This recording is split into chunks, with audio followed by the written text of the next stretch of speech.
বিজেপির মিছিলে ধুন্ধুমার, মিছিল ঘিরে উত্তেজনা সবংয়ে বিজেপি কর্মীদের মারধরের অভিযোগ তৃণমূলের বিরুদ্ধে।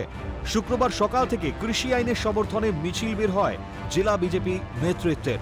শহর কলকাতার পর জেলার বিভিন্ন প্রান্তে মিছিলে দেখা গেল বিজেপি রাজ্য সভাপতি দিলীপ ঘোষকে। সেই মতো পশ্চিম মেদিনীপুরের সবংয়ে বুড়ালে কৃষি আইনের সমর্থনে বিজেপির ঘাটাল সাংগঠনিকের পক্ষ থেকে একটি পথসভার আয়োজন করে। মিছিলে আসার কথা রাজ্য সভাপতি দিলীপ ঘোষের, তার আসার আগেই বিজেপি কর্মীদের ওপর চড়াও হয় তৃণমূল কর্মীরা, এমনকি মারধর করা হয়েছে বলেও অভিযোগ বিজেপির।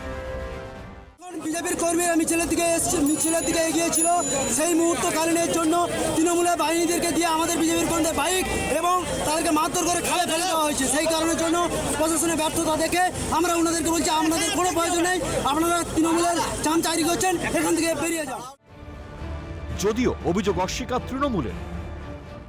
দিলীপ ঘোষের মিটিং ছিল 12 নম্বর ময়নার বাচ্চা থেকে 50-60 জন বিভিন্ন ব্লক থেকে লোক জমা করেছে।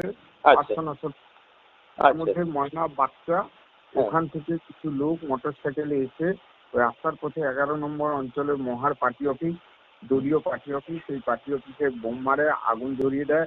ওখানে লোকজন ছিল, তাদেরকে মেরেছে। এই বিজেপি যে অভিযোগ করছে যে তৃণমূলের লোকজন হামলা করেছে, এটা সম্পূর্ণ মিথ্যা।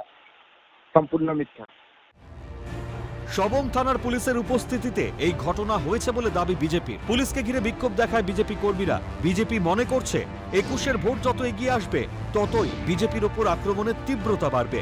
এর শেষ কোথায়? উত্তর অজানা। পশ্চিম মেদিনীপুর থেকে দেবব্রত সরকার, ক্যালকাটা টেলিভিশন নেটওয়ার্ক।